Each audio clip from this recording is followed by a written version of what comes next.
اچھا سعید الوی صاحب، مجھے یہ بتائیے گا کہ پاکستانی معاشیت میں ٹیکسٹائل انڈسٹری کی اہمیت کیا ہے؟ دیکھیں، پاکستان میں ٹیکسٹائل انڈسٹری بیسیکلی پاکستانی معیشت میں ریڑھ کی ہڈی کی حیثیت رکھتی ہے۔ یہ ایسی انڈسٹری ہے کہ جس کا را میٹیریل بھی یہاں اویلیبل ہے اور جس کا ہیومن ریسورس بھی یہاں اویلیبل ہے، یعنی کہ ہمیں ٹیکسٹائل انڈسٹری چلانے کے لیے نہ باہر سے را میٹیریل منگوانا پڑتا ہے اور نہ ہی کوئی ہمیں اس کے کاریگر یا اس کے جو ٹیکنیکل لوگ ہیں وہ باہر سے منگوانے پڑتے ہیں۔ لہٰذا یہ وہ انڈسٹری ہے جو پاکستان کے لیے موزوں ترین انڈسٹری ہے، چونکہ ایگرو بیس انڈسٹری ہے اور ہمارا ملک زرعی ملک ہے۔ زرعی ملک کے لیے سب سے مناسب ایگرو بیسڈ انڈسٹری ہوتی ہے، اس لیے ہم یہ کہہ سکتے ہیں کہ پاکستان کے لیے سب سے موزوں انڈسٹری جو ہے وہ ٹیکسٹائل انڈسٹری ہے۔ اور پھر پچھلے کئی دہائیوں میں ٹیکسٹائل انڈسٹری بہت زیادہ گرو کر گئی ہے، یہاں تک کہ یہاں 1200 ٹیکسٹائل انڈسٹریز ہیں، اور اس کے علاوہ یہاں پہ کپاس بہت اچھی پیدا ہوتی تھی جس پہ اب مسائل پیدا ہونے شروع ہو گئے، لیکن بہرحال ایک بہت گولڈن وقت رہا ہے 2010 تک کہ جب اس کا سارا را میٹیریل بھی یہاں تیار ہوتا تھا اور اس کا HR بھی یہاں تھا، اور ہم دنیا میں بہترین ٹیکسٹائل کے ایکسپورٹر رہے ہیں اور بہت ڈالر کما کے یہ انڈسٹری ہمیں دیتی رہی ہے۔ جی تو علی صاحب، مجھے یہ بھی بتائیے گا کہ پاکستان میں آدھی ٹیکسٹائل ملز بند کیوں پڑی رہتی ہیں، اس کے بارے میں کیا کہیں گے آپ؟ دیکھیں، پاکستان میں ٹیکسٹائل ملز بند ہونے کی کئی ایک وجوہات ہیں۔ سب سے بڑی وجہ یہ ہے کہ ہمارے ہاں بجلی اور گیس ایک تو کم ہے، اور پھر اگر کہیں موجود بھی ہے تو وہ بہت مہنگی ہے، اور یہ مہنگی گیس اور بجلی ہونے کی وجہ سے ہمارا ٹیکسٹائل ملر جو ہے وہ دنیا کا مقابلہ نہیں کر سکتا۔ اس کی وجہ کاسٹ آف ڈوئنگ بزنس جو ہے وہ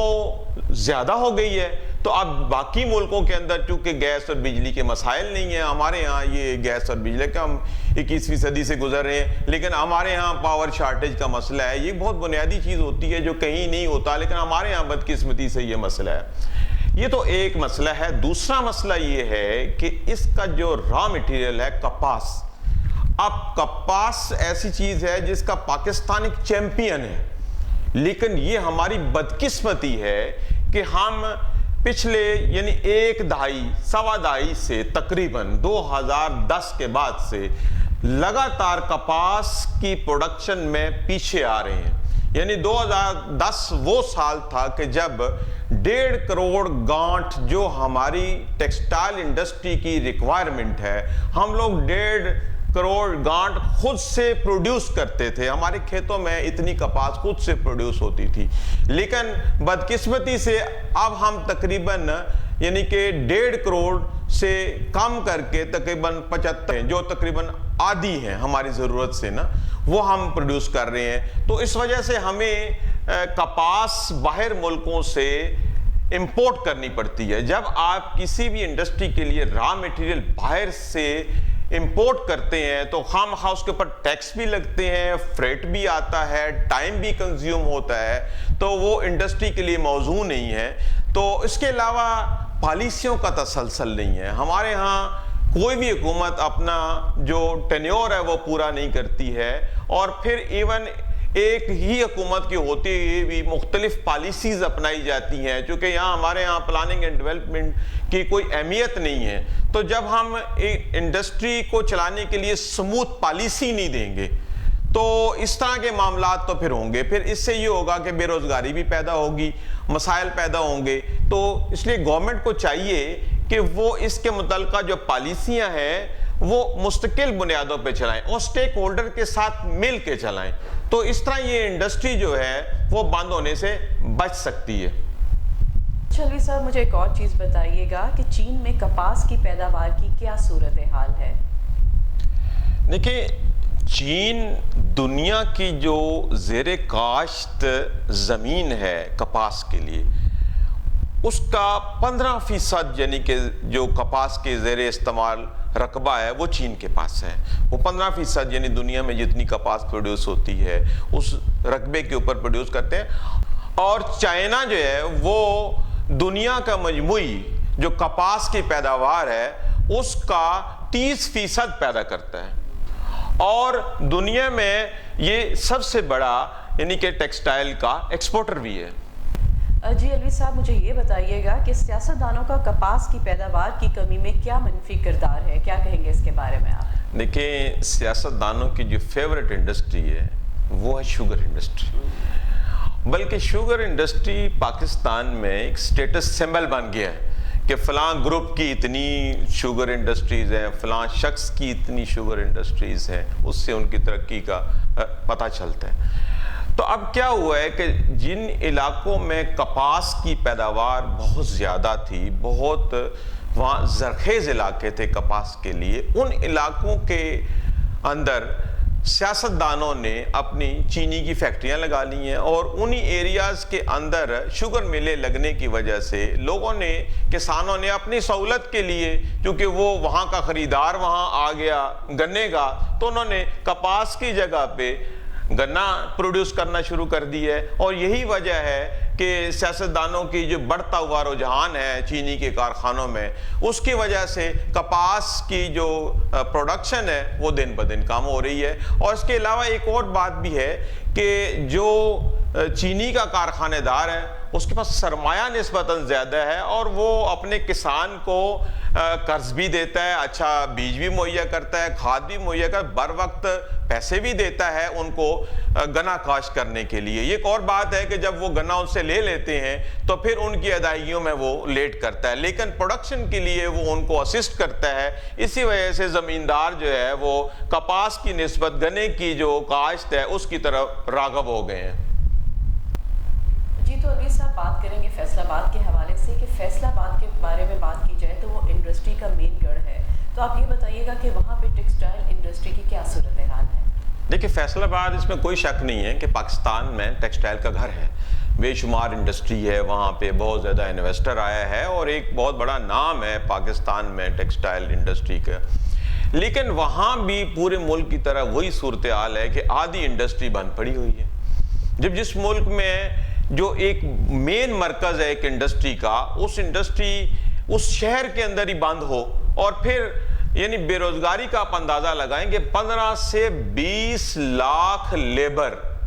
فیصل آباد میں ٹیکسٹائل انڈسٹری کے بند ہونے کی وجہ سے بے روزگار پھر رہی ہے۔ اور اس قدر بے روزگاری تو ہم برداشت ہی نہیں کر سکتے، چونکہ ہمارے ملک میں آلریڈی بے روزگاری ایک بہت بڑا سوشل ایشو ہے، اور یہ جو بے روزگاری ہے اس کی وجہ سے آپ کو پتہ ہے اسٹریٹ کرائم بھی ہے، بہت زیادہ مسائل بھی ہیں۔ تو فیصل آباد میں یہ ایک بدترین صورتحال ہے کہ ٹیکسٹائل انڈسٹری بند ہونے کی وجہ سے 15 سے 20 لاکھ جو لیبر ہے وہ بے روزگار پھر رہی ہے۔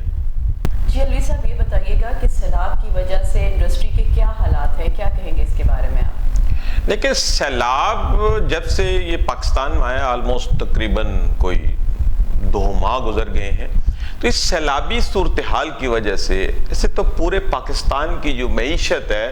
وہ برباد ہو کے رہ گئی ہے۔ یعنی اس سال جو ہمارا جی ڈی پی ہے اس کی پرسنٹیج بھی کم ہوگی، اور ملکی سطح پہ ہر انڈسٹری جو ہے وہ سیلاب کی وجہ سے متاثر ہوئی ہے، اور اسی طرح جیسے باقی انڈسٹریز متاثر ہوئی ہیں، اسی طرح جو ٹیکسٹائل انڈسٹری ہے یہ بھی بہت زیادہ متاثر ہوئی ہے۔ اور اس کی سب سے بڑی وجہ یہ ہے کہ یہ سیلاب جن علاقوں سے گزر کے گیا ہے یہ کپاس کے پروڈکشن کے علاقے تھے، یہ وہ زرعی علاقہ تھا جہاں سے کپاس جو ہے وہ پروڈیوس ہو کے ٹیکسٹائل ملوں میں آتی ہے، جس کے میں نے پہلے ذکر کیا کہ پاکستان میں جو کپاس کی پروڈکشن ہے وہ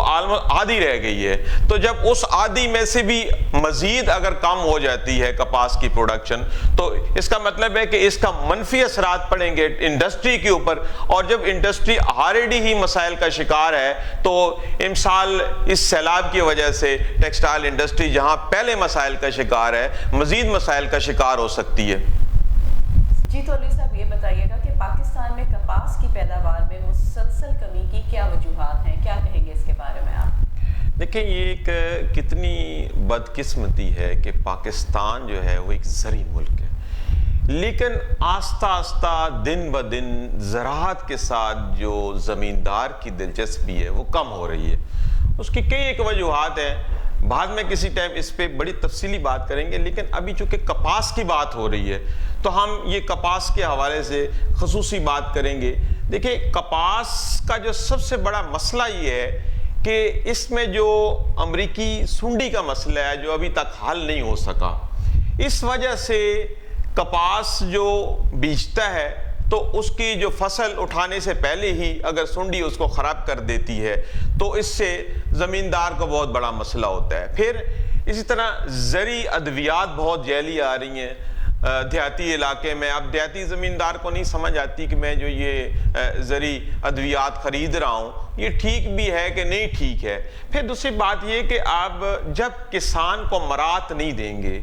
اب اس کو زرعی بینک پیسے نہیں دے گا تو کیسے ممکن ہے؟ اب پھر اگر آپ نے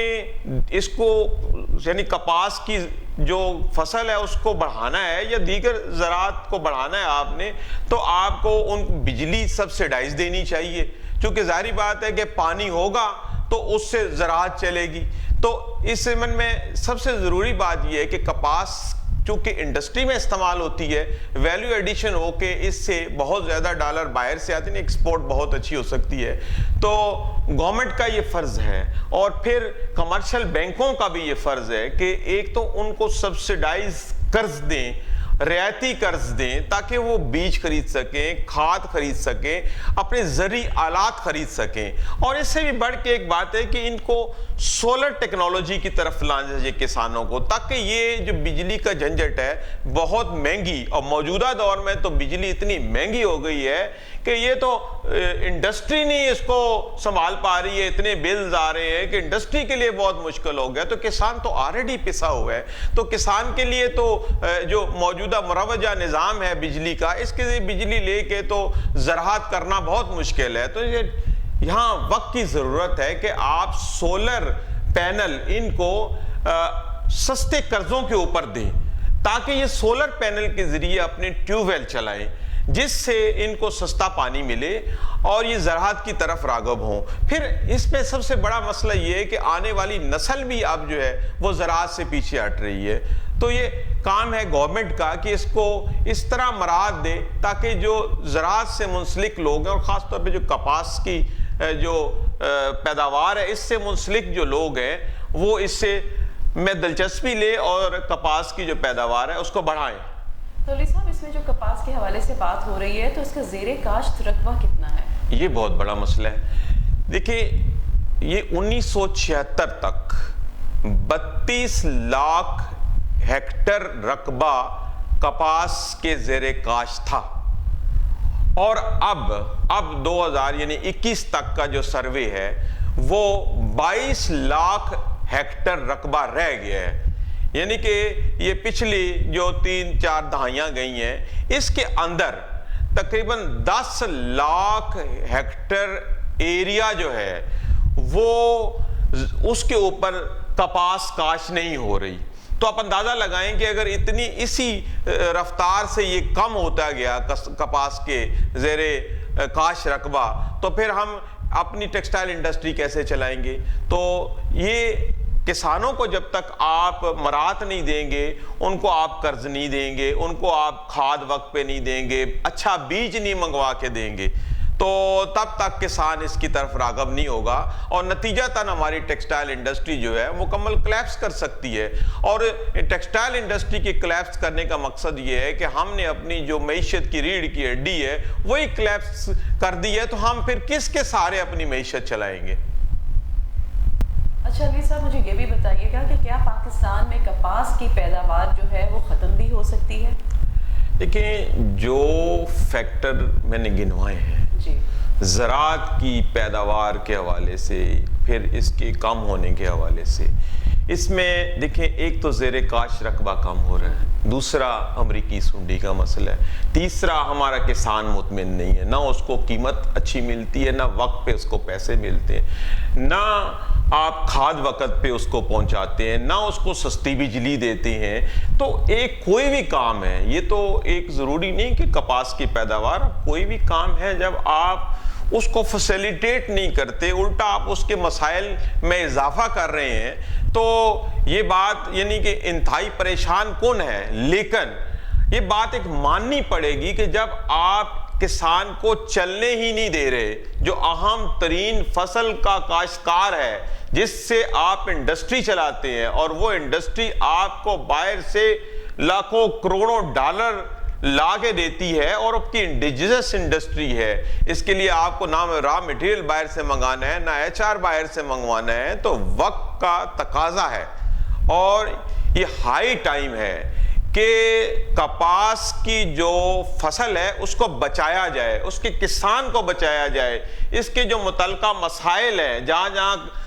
کپاس کاشت ہوتی ہے اس کے علاقے کو ریٹین کیا جائے۔ اگر ہم ریٹین نہیں کریں گے، وہاں پہ ہم بہت بڑی ہاؤسنگ اسکیمیں بنانا شروع کر دیں گے، دوسرے اور اس دیگر جو زرعی اجناس ہے وہ بیچنا شروع کر دیں گے، ٹھیک ہے وہ بھی ہمارے کام کی ہیں، لیکن جو ایک بہت بڑی انڈسٹری ہے جس سے کروڑوں لوگوں کا روزگار وابستہ ہے، وہی اگر آپ ختم کر دیں گے تو پھر یہ بعید نہیں ہے، اور اللہ نہ کرے کہ میرے ملک کے اوپر کوئی ایسا وقت آئے، لیکن جب آپ کسی چیز کو چلنے نہیں دیں گے، جب آپ اس میں سے کسی کو منافع نہیں آنا اس کاروبار میں سے، تو پھر کون کرنے کو تیار ہوگا؟